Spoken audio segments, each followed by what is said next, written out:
Hello everyone. If you are a Thomas fan, then chances are you are also a fan of British locomotives. And if you are that, and if you collect Thomas Wooden Railway, then you might be thinking that, oh man, I wish that there were more British engines with models because I would like to have some of the real preserved engines in my collection, but I need to make customs out of Thomas engines or something like that. Well, there is a company called BigJigs, which makes many wooden chain products, and among them are engines based on actual real preserved British engines, and also few from other countries, I believe. I currently have only one, but I would like to get a few others, and the one I have is the British Railway, Great Western Railway. I forgot the name of the class. I believe it was 1361 class, I think, or something like that. It's the Great Western Railway saddle tank with an 060 wheel configuration. I'm sure that you have seen it somewhere. So yeah, they made a model of the engine, and before I start the review, I should mention that I have already modified this engine a little bit. I repainted the sides of the smoke box silver. Originally it was grey, like on the front, and some of the paint got on the front of the tanks. I gave the engine cab windows on the front, on the back, and I also painted its cowl. But that's everything I did to it. The rest of it is how it was.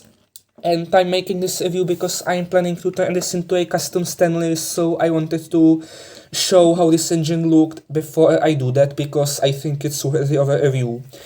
Because it's interesting, not only because it's based on a real preserved engine, but also because of how it's constructed, because as a Thomas Wooden Railway guy, there is a certain style that I'm used to, and this engine breaks that style.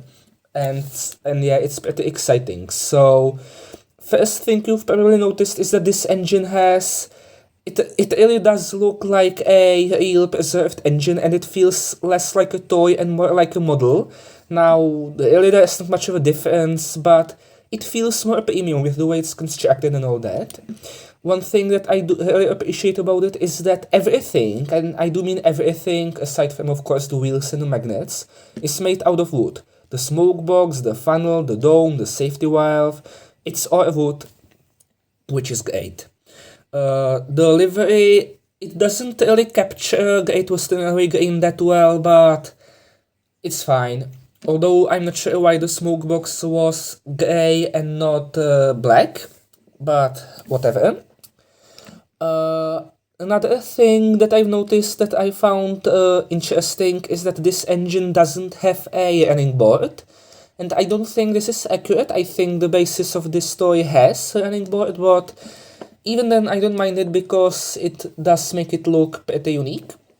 And lastly, I found it really interesting how this engine has a separate piece for the boiler and the firebox here, and also how those pieces are separate from the main saddle tank, and how the boiler piece has an accurate shape. You certainly don't get that with Thomas Wooden Railway.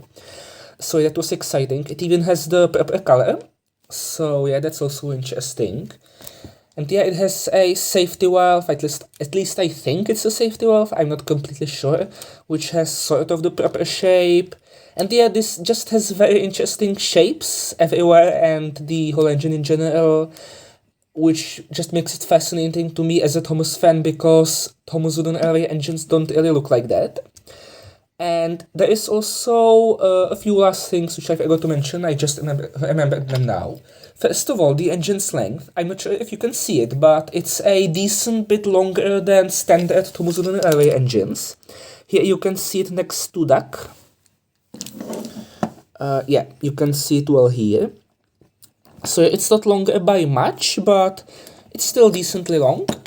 And the chassis is red, which is again very unlike most Thomas Wooden Railway items.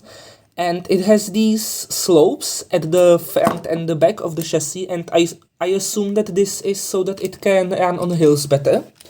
So yeah, it's great that they thought of this. Now, that doesn't mean that this model is without its flaws. As I mentioned before, I don't think this is accurate for Great Western Railway green, and the smoke box shouldn't be grey, and I'm pretty sure that it's supposed to have a running board, but I don't really care about those small details. But what I do care more is the overall assembly, because there are some pieces which aren't really assembled that well. So for example, the boiler piece, it's a little bit off center. I'm not sure how well you can see it, but you can see that a little bit of it sticks out here. And on the other side, I'm not sure how well you can see it, but there's a little bit of it missing here. So it's too much on the right of center. And yeah, it's not a big deal, but I noticed it.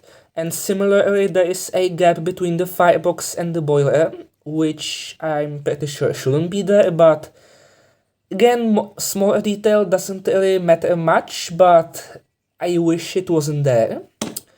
But the biggest problem with this engine is the magnets, because for some reason it faces the opposite side than Thomas Airway engines. Now, I shouldn't really blame BigJigs for this, because, well, it's meant to be compatible with itself, not with another range, but Thomas Wooden Railway and BO are like the biggest wooden chain lines, and you'd think that the other toy lines would want to be compatible with the biggest ones, because, well, practically all the wooden chain lines from all the different manufacturers are pretty much mostly compatible with each other. So it's strange that sometimes some of them have the opposite magnet polarization. However, I have heard somewhere that this may be a factory error, that it's not supposed to be like this, that normally BigJigs engines connect like this. And if that's the case, then it's a shame I got a factory error, especially since I'm planning to turn this into a custom, but maybe I can swap the magnets, so yeah, it's fine. And yeah, I think that's about everything. So yeah, if you can buy not only this engine but any BigJigs engine which is based on a real engine, I 100% recommend it. Even if you don't collect BigJigs, or if you're not interested in British locomotives, it's still really good because, well, for starters, they look good, but they're also useful on Thomas Wooden Railway layouts if you want to have like a visiting engine from the mainland or something like that. These BigJigs engines are very useful for that. And if you're curious about the other models that BigJigs makes, well, I don't know if there is somewhere a full list of them, but I can tell you some of them. I know that they make a Great Western Railway pannier, or at least used to make. Some of these may be discontinued. They made Flying Scotsman, they made Mallard, they made Duchess of Hamilton, Stevenson's Rocket, a Black 5, a BR Class 08. They made some Terriers and other similar 060 small tank engines. They made the IVET 2MT, same basis as Arthur. In fact, not only the same basis as Arthur and Berry, but also the exact engine that Arthur was based on. And they also make another member of this class in BR Black. So yeah, it's interesting that they offer a selection of different liveries. They made a LNER J50, which was, well, it's not Thomas's original basis, but it's an engine similar to Thomas's original basis, so if you want to make a custom of that BigJigs engine would be useful for that. They made loads of others. I think they made a Romney Hymnen Dime Church. I'm not sure what the railway is called, but it's a miniature railway in Britain. They made one of the engines there. They made the rail engine that's called Gordon, and no, it's not an A1, it's an unrated engine, but it's blue. It's called Gordon, you may have heard of it. And yeah, I think they also made James's bases, and certainly many others which I've forgotten. They made one of those big American diesels also. Yeah, they made a lot of engines, real British engines, and I would definitely recommend checking some of them out and buying them, because they are very useful, especially since some of them, like Mallard or Duchess of Hamilton, don't have Thomas Wooden Railway models, so if you want them on your layout, you don't need to make customs, you can just buy these and slap some paper faces on them or something. So yeah, I think that's everything. Thank you for watching, and I hope you've enjoyed this review, and next time you'll see this engine, it'll probably be as a custom Stanley.